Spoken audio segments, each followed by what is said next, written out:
Hello students, कैसे सारे लोग। उम्मीद करता हूँ बिल्कुल ठीक होंगे। मैं मनीष आप सब लोगों को वेलकम करता हूँ अपने यूट्यूब चैनल HBC हर बच्चे की क्लास में। लास्ट टाइम हम लोग देख रहे थे बजट, गवर्नमेंट बजट हम लोग कर चुके थे, जिसके अंदर हम लोगों ने अभी तक कर चुके हैं कि बजट रिसिप्ट्स क्या होती थी, बजट एक्सपेंडिचर क्या होते थे, उससे रिलेटेड जो भी टॉपिक थे सब कुछ खत्म कर चुके थे। आज हम लोग स्टार्ट कर रहे हैं डेफिसिट। देखिए, जो डेफिसिट है उस वर्ड का मतलब ही होता है कमी। ठीक है, अब बजट डेफिसिट को हम लोग स्टार्ट करते हैं। बजट डेफिसिट होता क्या है, पहले बजट याद करते हैं क्या होता था। It is the annual statement of the governments estimated revenue and estimated expenditure, यानी गवर्नमेंट पूरे साल के अंदर जितना भी एस्टिमेटेड रिवेन्यू अर्न करेगी और जितना भी एस्टिमेटेड एक्सपेंडिचर एक्सपेंड करेगी, उस सब की स्टेटमेंट को बोलते थे बजट या गवर्नमेंट बजट बोलते थे। आज हम लोग बात कर रहे हैं डेफिसिट की। अगर हमारे एक्सपेंडिचर एक्सपेंडिचर ग्रेटर देन हो जाए किससे, रिवेन्यू से, यानी कि रिसिप्ट से ज़्यादा हो जाएंगे एक्सपेंडिचर, तो हम लोग क्या बोलेंगे कि डेफिसिट हो चुका है। तो हम लोग लिखते हैं इसकी definition, it can be defined as the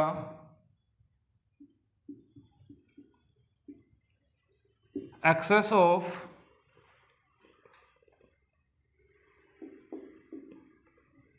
estimated total expenditure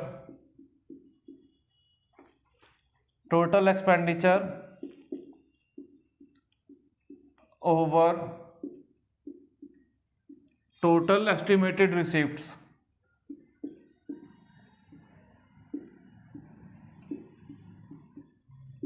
total estimated receipts, यानी कि क्या हो गया, गवर्नमेंट के जो एक्सपेंडिचर है वो ज़्यादा है गवर्नमेंट के रिवेन्यू से, यानी कि पैसा कम आ रहा है और खर्चे ज़्यादा है, उस कंडीशन को हम लोग बोलेंगे डेफिसिट हो रहा है गवर्नमेंट को। तो बजट डेफिसिट तीन तरह का हो सकता है। It can B of 3 types, ये तीन तरह का हो सकता है। तीन तरह कौन कौन से, first of all revenue deficit, second one fiscal deficit, and the third one is primary deficit. चलिए अब इनको एक एक करके देखते हैं तीनों को। फर्स्ट है हमारे पास रिवेन्यू डेफिसिट, तो पहले इन दो को रफ कर देते हैं, रिवेन्यू डेफिसिट को डिटेल में देखते हैं।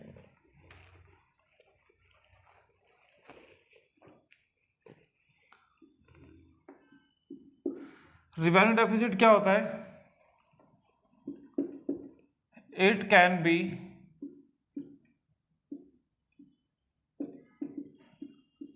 Defined as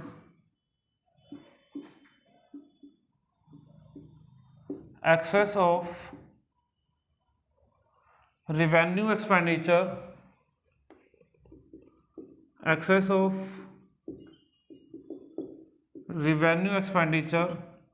over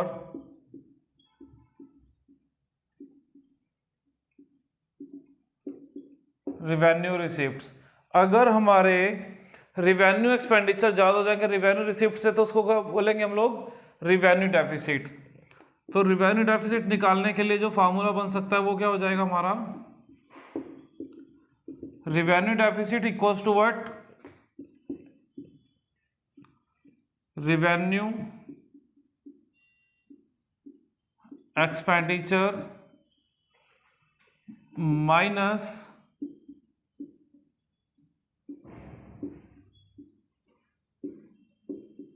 revenue receipts. ठीक है, तो अगर हम लोग रिवेन्यू एक्सपेंडिचर में से सब्ट्रैक्ट करेंगे किसको, रिवेन्यू एक्सपेंडिचर को, रिवेन्यू रिसिप्ट को, तो हमारे पास आ जाएगा हमारा रिवेन्यू डेफिसिट। अच्छा, अब ये जो डेफिसिट है से कुछ इम्प्लीकेशंस होते हैं, इसके प्रभाव क्या क्या पड़ेंगे, इकोनॉमी पे क्या क्या इफेक्ट पड़ेंगे, उन सबको देखते हैं। Implications of deficit,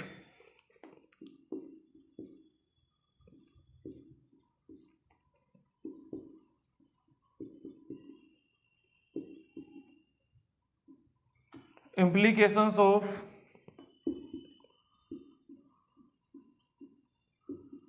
revenue deficit, इसके क्या क्या प्रभाव पड़ेंगे इकोनॉमी के ऊपर, एक एक करके देखते हैं आराम से। First of all, first point,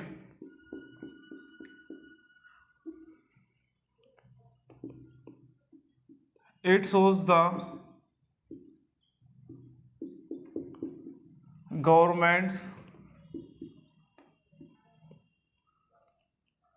governments inability to meet up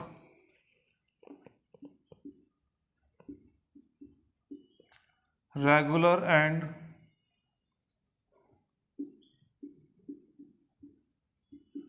recurring expenditure,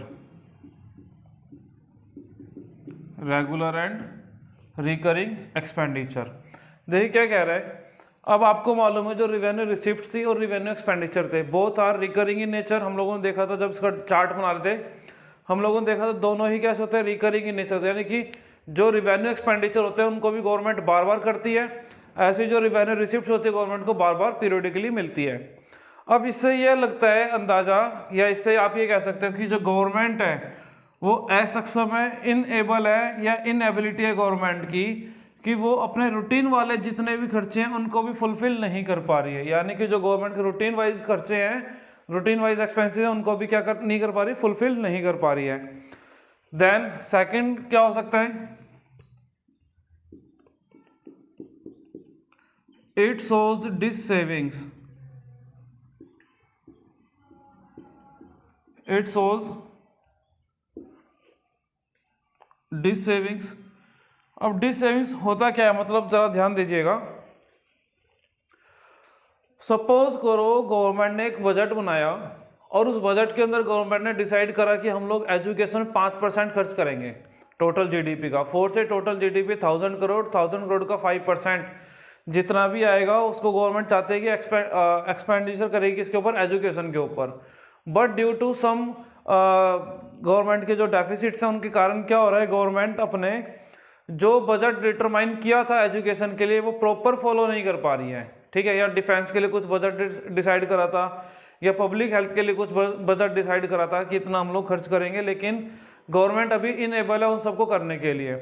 अब कुछ ऐसी चीज़ें होती हैं जो गवर्नमेंट को नेचर वाइज ज़रूरी करनी पड़ती हैं, तो उन सब के लिए गवर्नमेंट कहाँ से फुलफिल करेगी, गवर्नमेंट फुलफिल करेगी कहाँ से, जो दूसरे बजट बनाए थे उन सब से। 4 से एजुकेशन के लिए 5% का बजट बनाया था और हेल्थ के लिए बजट बनाया 4% का, मानकर चलते हैं।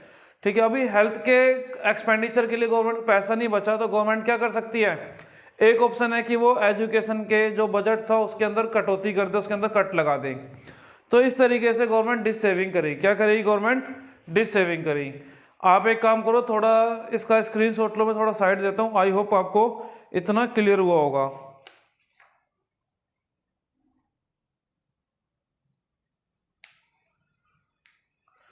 चलिए, ये 2 इम्प्लीकेशंस हो गए, और एक काम करते हैं, इधर तीसरा मैं यहीं लिख देता हूँ, एक साथ ही तीनों हो जाएंगे।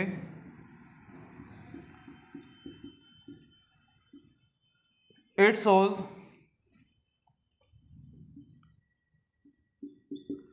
गवर्नमेंट यूजेस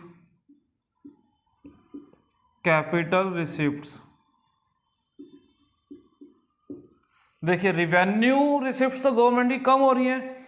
अब रिवेन्यू रिसिप्ट्स कम हो रही है, रिवेन्यू एक्सपेंडिचर पूरे नहीं हो पा रहे हैं, तो गवर्नमेंट क्या करेगी, अब कैपिटल रिसिप्ट्स का यूज करेगी। कैपिटल रिसिप्ट्स कौन से होते थे, लाइक बोरोइंग्स हो गए, डिसइन्वेस्टमेंट हो गए। ठीक है, अब बोरोइंग गवर्नमेंट कर रही है तो क्या होगी, गवर्नमेंट की लायबिलिटी इंक्रीज हो रही है, या डिसइन्वेस्टमेंट कर रही है तो गवर्नमेंट के असेट्स फॉल हो रहे हैं। तो इन दोनों ही केस के अंदर अगर गवर्नमेंट अपने रिवेन्यू एक्सपेंडिचर को पूरा नहीं कर पा रही है रिवेन्यू रिसिप्ट्स के थ्रू, तो वो कहाँ से पूरा करेगी, कैपिटल रिसिप्ट से करेगी। कैपिटल रिसिप्ट्स बोले तो या तो गवर्नमेंट बोरो करेगी मनी को कहीं से, बैंक से या अदर गवर्नमेंट से, बाहर के कंट्रीज से, या फिर गवर्नमेंट अपने असेट्स को सेल करना स्टार्ट करेगी। दोनों ही चीज़ें हार्मफुल है इकोनॉमी के लिए, और इससे इन्फ्लेशन आ सकता है इकोनॉमी के अंदर।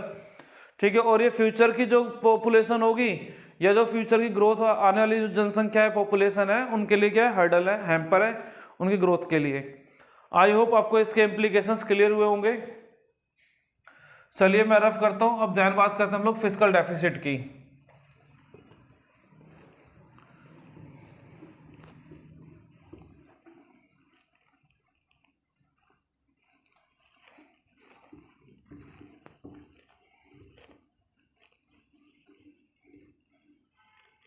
अच्छा, फिस्कल डेफिसिट से पहले एक काम करते हैं, गवर्नमेंट के सोर्सेज देख लेते हैं। गवर्नमेंट के सोर्सेज क्या होते हैं या मेजर्स टू कह सकते हैं गवर्नमेंट रेवेन्यू डेफिसिट को कम कैसे कर सकती है। Measures to overcome revenue deficit, government का जो रिवेन्यू डेफिसिट है उनसे गवर्नमेंट कैसे बच सकती है। ठीक है, कैसे कैसे बच सकती है भाई गवर्नमेंट।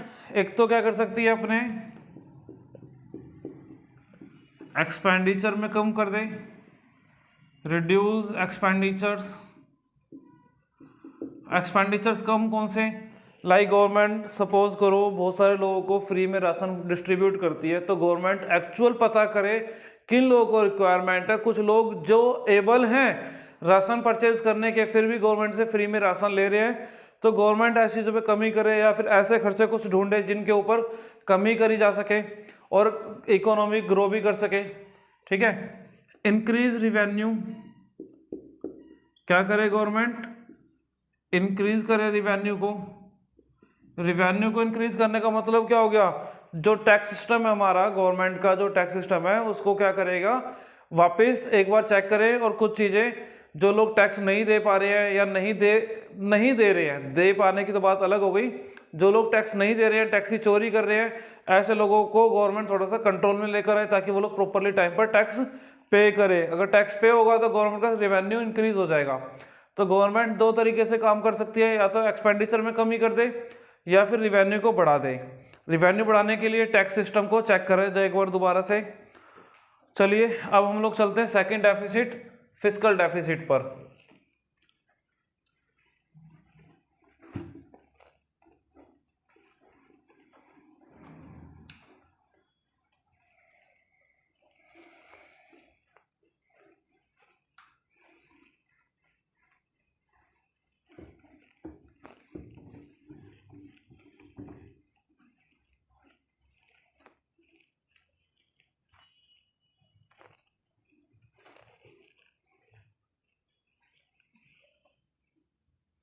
सेकेंड टाइप का deficit that is called fiscal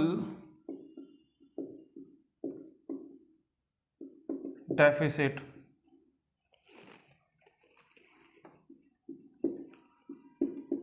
It can be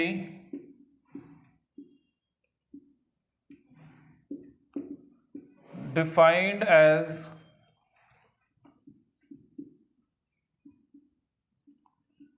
excess of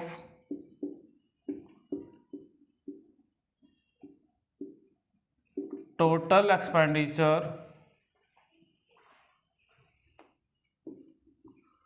over total receipts other than borrowings।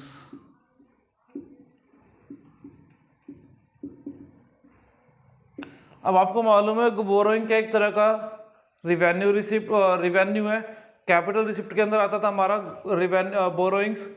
तो बोरोइंग्स को छोड़कर जितनी भी रिसिप्ट्स हैं वो कम रह जाएंगी गवर्नमेंट के टोटल एक्सपेंडिचर से, यानी कि टोटल एक्सपेंडिचर ज़्यादा है गवर्नमेंट के टोटल रिवेन्यू से other than borrowings.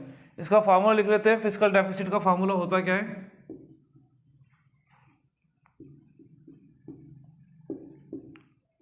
Fiscal deficit equal to total expenditure minus total receipts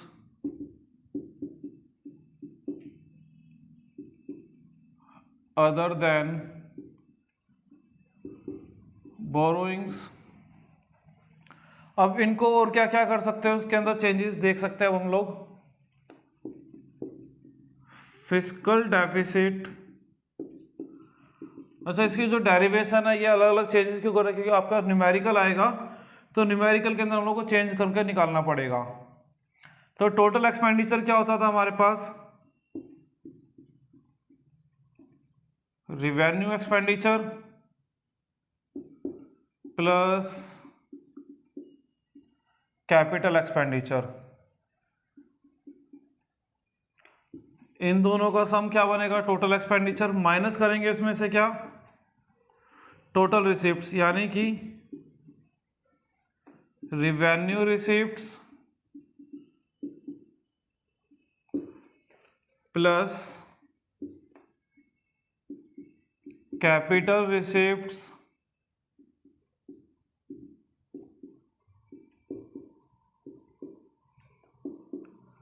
other than borrowings. ठीक है भाई। अब इसके अंदर और क्या काम कर सकते हैं हम लोग? रिवेन्यू वाली चीज एक तरफ लिख लो, रिवेन्यू एक्सपेंडिचर। अब ये जो रिवेन्यू रिसिप्ट है यहाँ पर इधर है, इनको उठा के इधर ले आओ, माइनस हो जाएंगी। रिवेन्यू रिसिप्ट्स, बीच में साइन तो अपना यही रहेगा प्लस का, सॉरी माइनस का ही रहेगा। इधर क्या आ जाएगा हमारे पास?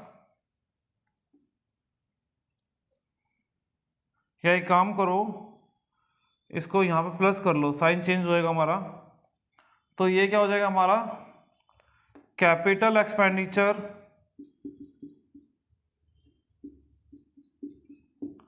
माइनस कैपिटल रिसिप्ट्स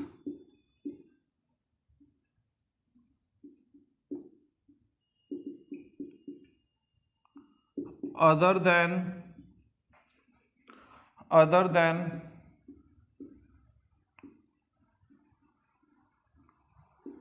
बोरोइंग्स के अलावा। ठीक है। अच्छा, अब revenue expenditure minus revenue receipts क्या बन गया हमारा? रिवेन्यू डेफिसिट बन गया। तो इस चीज को मैं लिख नहीं रहा हूं, आप लोग समझ चुके हैं अभी तक कि रिवेन्यू एक्सपेंडिचर में से माइनस करेंगे रिवेन्यू रिसिप्ट्स को, तो हमारे पास क्या आएगा? रिवेन्यू डेफिसिट आ जाएगा। और उसमें से माइनस करेंगे हम लोग कैपिटल एक्सपेंडिचर और किसको? कैपिटल रिसिप्ट्स को, अदर देन बोरोइंग्स वाले। तो हमारे पास क्या आ जाएगा भाई? ये अपना फिस्कल डेफिसिट आ जाएगा। इसका स्क्रीनशॉट ले ले। अच्छा, सम टाइम्स क्या होता है हमारे पास, जो फिस्कल डेफिसिट होता है, क्या कह रहा हूं मैं? फिस्कल जो डेफिसिट होता है वो फिस्कल डेफिसिट इक्वल टू होता है व्हाट?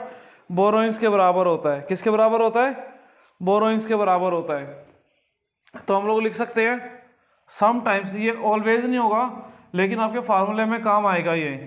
तो आप लोग एक काम करेंगे, इसकी जगह पर तो रिप्लेस करेंगे रिवेन्यू डेफिसिट को और बाकी चीज माइनस कर देंगे एज इट इज जैसे ये है। और एक और फार्मूला बन सकता है हमारे पास, फिस्कल डेफिसिट।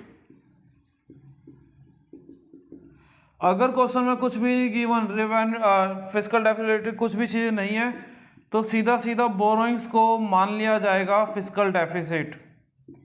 तो sometimes fiscal deficit equal to क्या हो जाएगा? बोरोइंग्स के बराबर हो जाएगा। और इस तरीके से हमारा फिस्कल डेफिसिट भी कंप्लीट होता है। इसके इम्प्लीकेशंस देखते हैं एक बार।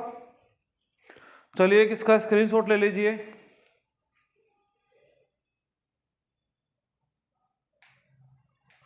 चलिए भाई,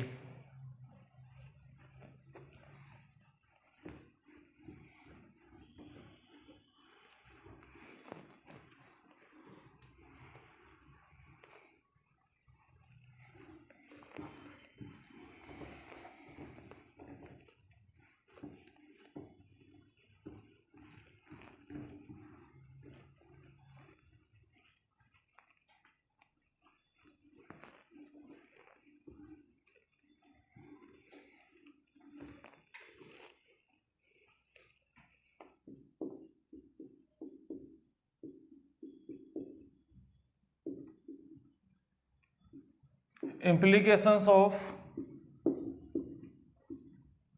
फिस्कल डेफिसिट से क्या क्या implications हो सकते हैं, यानी क्या क्या प्रभाव पड़ेगा? फर्स्ट ऑफ ऑल, डेब्ट ट्रैप, कर्ज का जाल बन जाएगा गवर्नमेंट के पास। कैसे बनेगा जरा ध्यान से देखिएगा। अब आपको मालूम है फिस्कल डेफिसिट हुआ, ठीक है। अब फिस्कल डेफिसिट को पूरा करने के लिए गवर्नमेंट क्या करेगी, लोन लेगी। क्या लेगी, लोन ले लेगी, ठीक है। मान लिया लोन ले लिया, अब लोन के ऊपर इंटरेस्ट पे करेगी। अब जो पेमेंट ऑफ इंटरेस्ट है आप लोग कमेंट करके बताएंगे कहाँ पर जाता था, ठीक है। अभी के लिए बता देता हूँ, जो पेमेंट ऑफ इंटरेस्ट है वो आपका जाता था किसमें, रिवेन्यू एक्सपेंडिचर के अंदर, यानी कि रिकरिंग इन नेचर। ऐसी पेमेंट से ऐसा एक्सपेंडिचर जिससे गवर्नमेंट की ना तो लायबिलिटी कम होती थी ना ही असेट्स इंक्रीज होते थे। तो डेब्ट ट्रैप के अंदर हो क्या रहा है, सबसे पहले फिस्कल डेफिसिट को दूर करने के लिए गवर्नमेंट क्या लेगी, लोन लेगी। लोन के ऊपर इंटरेस्ट पे करेगी और इंटरेस्ट की पेमेंट से क्या बढ़ेगा, रिवेन्यू एक्सपेंडिचर बढ़ेगा। रिवेन्यू एक्सपेंडिचर के बढ़ने से रिवेन्यू डेफिसिट बढ़ेगा और अगेन ये जो सर्कल है पूरा बनता जाएगा। वापस देखेंगे क्या हो रहा है, पहले लोन लिया गवर्नमेंट ने, लोन के ऊपर इंटरेस्ट पे करेगी, पेमेंट ऑफ इंटरेस्ट जाएगा किसमें, रिवेन्यू एक्सपेंडिचर के अंदर। रिवेन्यू एक्सपेंडिचर के अंदर जाने के बाद क्या होने वाला है, रिवेन्यू डेफिसिट बढ़ेगा और इस तरीके से फिस्कल डेफिसिट वापस बढ़ाएगा किसको, रिवेन्यू डेफिसिट को। यानी कि सर्कल बन गया, फिस्कल डेफिसिट के बढ़ने से रिवेन्यू डेफिसिट भी बढ़ेगा, दैट इज कॉल्ड डेब्ट ट्रैप। यानी कि सरकार क्या लेगी, कर्जा लेती रहेगी और कर्जे के ऊपर इंटरेस्ट पे करती रहेगी, उस कर्जे से कभी मुक्त नहीं हो पाएगी और कर्ज जाल के अंदर फंस जाएगी, ठीक है। सेकंड इंप्लीकेशन क्या हो सकता है, इन्फ्लेशन, महंगाई आएगी। इन्फ्लेशन कैसे आएगा, डेफिसिट को दूर करने के लिए गवर्नमेंट क्या करेगी, लोन लेगी और लोन लेने के लिए गवर्नमेंट का सबसे पहले जो सोर्स होता है दैट इज कॉल्ड आरबीआई, यानी कि जो भी कंट्री का सेंट्रल बैंक होता है गवर्नमेंट उससे लोन लेती है। अब गवर्नमेंट अगर सपोज गवर्नमेंट का क्या है, फिस्कल डेफिसिट है, गवर्नमेंट जाएगी किसके पास, कमर्शियल बैंक और सॉरी सेंट्रल बैंक यानी कि आरबीआई के पास जाएगी और वहां से लोन मांगेगी। अब आरबीआई के पास भी पैसा नहीं होगा तो आरबीआई के पास एक पावर है, क्या कर सकते हो, पैसे को प्रिंट कर सकते हैं, जिसको बोलते हैं डेफिसिट फाइनेंसिंग। अगर गवर्नमेंट के कहने पर आरबीआई न्यू करेंसी प्रिंट कर रहा है दैट इज कॉल्ड, क्या हो रहा है हमारे पास, डेफिसिट प्लानिंग और डेफिसिट फाइनेंसिंग हो रही है। अब इसका इम्पैक्ट क्या पड़ेगा, अब जब नया नोट छपेगा मार्केट के अंदर वो आएगा, मनी सप्लाई बढ़ जाएगा। मनी सप्लाई से आप लोग देखोगे इन्फ्लेशन बढ़ेगा। आप लोगों ने चैप्टर नंबर जो इससे पिछले वाला था मनी बैंकिंग के अंदर भी देखा था और जो determination of income and employment था उसके अंदर भी देखा था। मनी सप्लाई के इंक्रीज होने से इन्फ्लेशन बढ़ता है और इन्फ्लेशन को कंट्रोल करने के लिए गवर्नमेंट क्या करती थी, मनी सप्लाई कंट्रोल करती थी। लेकिन फिस्कल डेफिसिट के कारण क्या होगा, बैंक्स को यानी कि आरबीआई को नए नोट छापने पड़ेंगे। नए नोट छापने से कंट्री के अंदर मनी सप्लाई बढ़ेगा। मनी सप्लाई के बढ़ने से क्या हो जाएगा, अगेन जो वो है मनी सप्लाई बढ़ने से महंगाई बढ़ेगी। तीसरा पॉइंट, डिपेंडेंस ऑन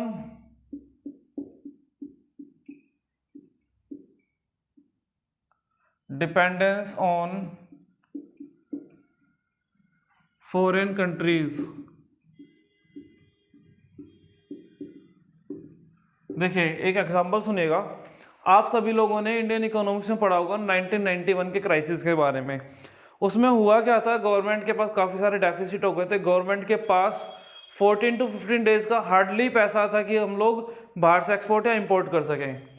अब ऐसे केस के अंदर गवर्नमेंट के डेफिसिट बहुत ज़्यादा बढ़ चुके थे, तो गवर्नमेंट ने क्या सोचा कि हम लोग बाहर से लोन लेंगे। अब क्या होगा, जब गवर्नमेंट बाहर से लोन लेती है, एक तो पहली चीज़ हमें कुछ ना कुछ मॉर्गेज करना पड़ेगा। उस टाइम पे जो हमारे फाइनेंस मिनिस्टर थे डॉक्टर मनमोहन सिंह, ठीक है, उन्होंने हमारे यहाँ पे जो गोल्ड के रिजर्व थे वो आईएमएफ वगैरह में रिजर्व करवा दिए। अब उसका इम्पैक्ट क्या पड़ा, उन बाहर के कंट्रीज ने लोन तो हमें दिया लेकिन कंडीशन रखी कुछ जो इकोनॉमिक पॉलिसी उनको चेंज करने की। जो एलपीजी पॉलिसी थी, लिबरलाइजेशन, प्राइवेटाइजेशन, ग्लोबलाइजेशन, वो किसके कहने पर आई थी, जो बाहर के कंट्रीज हैं या फिर आईएमएफ हो गया, वर्ल्ड बैंक हो गया, उनके सजेशंस पर ये इंडिया में इम्पोज करी गई थी एलपीजी पॉलिसीज। तो इस तरीके से आप लोग देखोगे, अगर हम लोगों के पास कंट्री से आरबीआई से यानी कि अपने पास से पैसा नहीं होता है पूरा, तो हम बाहरी कंट्रीज में जाएंगे या फिर बाहर की ऑर्गेनाइजेशन के पास जाएंगे। वो लोग हम लोगों को क्या करेंगे, कुछ चीज़ें क्या करेंगे, भी पैसा तो दे देंगे लेकिन वो चीज़ें हम लोगों से ज़बरदस्ती करवाएंगे, लाइक पॉलिसी में चेंज हो गया। एक और एग्जांपल आप लोग सुन सकते हो, जैसे सीरिया हो गया, ठीक है, जाम्बिया हो गया, पाकिस्तान हो गया। अभी हाल में आप लोगों ने श्रीलंका के हालात देखे थे, कितने बुरे हालात हो गए थे। और ये सब इतने बुरे हालात इसीलिए हुए क्योंकि इन कंट्रीज को जब कभी भी डेफिसिट हुए ये बाहरी कंट्रीज के पास जाते थे। बाहरी कंट्रीज उनको पैसा तो देते थे, लेकिन उनको एक तरीके से अपना आर्थिक गुलाम बना लेते थे, ठीक है ना। जैसे पाकिस्तान ने सपोज करो चाइना से बहुत सारा पैसा ले रखा है, अब पाकिस्तान चाइना के कर्ज के अंदर दब गया, उससे क्या होगा, चाइना जब चाहे जैसे मर्जी चाहे पाकिस्तान के अंदर हुकूमत चला सकता है। अब वो चीज़ यहाँ तक लिमिट नहीं रहेगी, अभी वो क्या होगा, उनके जो पॉलिटिकल अफेयर्स हैं उनके अंदर भी क्या करेगा, इंटरफियर करेगा। अब इससे पाकिस्तान की जो स्टेबिलिटी है वो भी गड़बड़ाएगी। ऐसे सीरिया में देखो, ईरान में देखो, इराक में देखो, जाम्बिया में देखो, और जो कुछ अफ्रीकन कंट्रीज है वहाँ पर भी क्या हो रहा है, फॉरेन कंट्री पे डिपेंड थे, इस वजह से वो डायरेक्ट आर्थिक गुलाम बनते गए बाद में। और फोर्थ पॉइंट हो जाएगा हमारे पास इन्फ्लेशन हो गया, डिपेंडेंस ऑन हो गया, डेब्ट ट्रैप हो गया, hampers to future growth, hampers to future growth. अब फ्यूचर ग्रोथ में क्या हैम्पर बनेगा, हैम्पर मतलब रुकावट बनेगा। सपोज करो फिस्कल डेफिसिट को पूरा करने के लिए गवर्नमेंट ने लोन लिया, लोन की रीपेमेंट कब होगी, आज होगी या फ्यूचर में होगी, ऑब्वियसली बात है लोन की पेमेंट कब होती है, फ्यूचर में होती है। अब लोन की पेमेंट फ्यूचर में होगी, इंटरेस्ट भी फ्यूचर में जा रहा है, इस तरीके से जो आने वाली फ्यूचर जनरेशन है उसके लिए क्या बनेगा, हैम्पर बनेगा, यानी कि उन लोगों के ऊपर गवर्नमेंट ज़्यादा टैक्स वगैरह रखेगी, क्योंकि गवर्नमेंट को इंटरेस्ट पे करना है, लोन भी पे करना है, तो टैक्स के जो रेट्स हैं वो बढ़ाए जाएंगे, और इसका इम्पैक्ट डायरेक्ट किस पे पड़ेगा, जो आने वाली जनरेशन है उसी ग्रोथ पर पड़ेगा। और इस तरीके से फ्यूचर में हमारी या जो भी कंट्री बाहर की कंट्री से लोन लेगा उनके ऊपर असर पड़ेगा ही पड़ेगा इस चीज़ का। आई होप आपको इसके इम्प्लीकेशंस क्लियर हुए होंगे। नेक्स्ट अब हम लोग बात करते हैं सोर्सेज की, कि ये जो फिस्कल डेफिसिट है उसको पूरा कैसे करते हैं। Number 1 is deficit financing. अभी बातों बातों में आपको समझाई थी डेफिसिट फाइनेंसिंग होती क्या है। और सेकंड वन इज बोरोइंग, दूसरा सोर्स क्या हो सकता है, बोरोइंग का हो सकता है। दोनों ही source are harmful for the economy.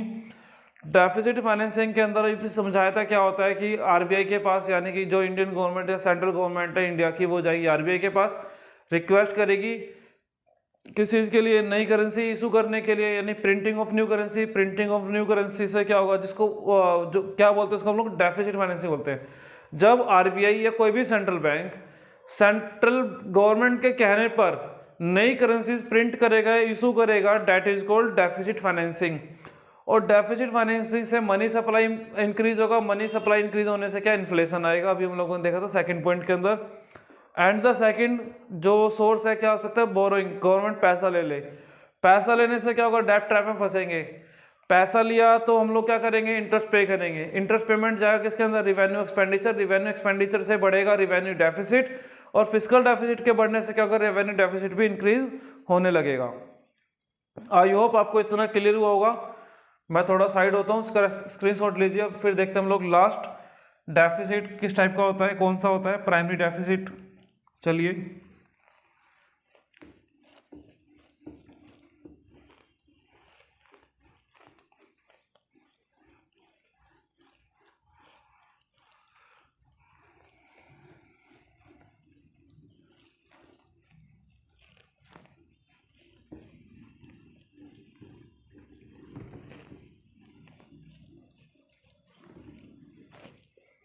चलिए देखिए भाई, थर्ड टाइप का जो डेफिसिट होता है that is called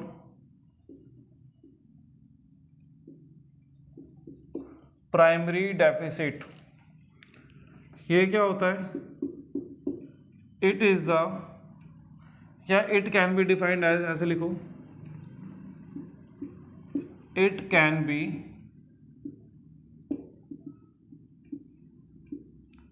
defined as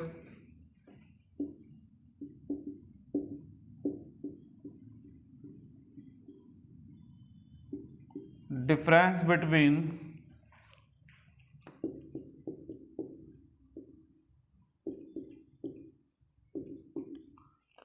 fiscal deficit and payment of interest on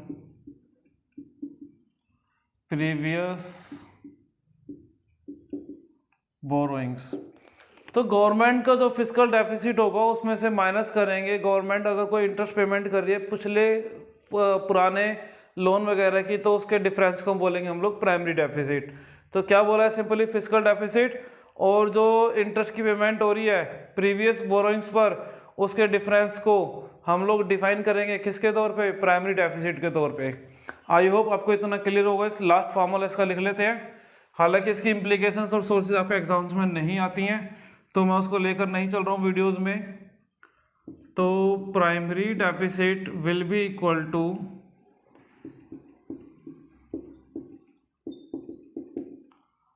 fiscal deficit minus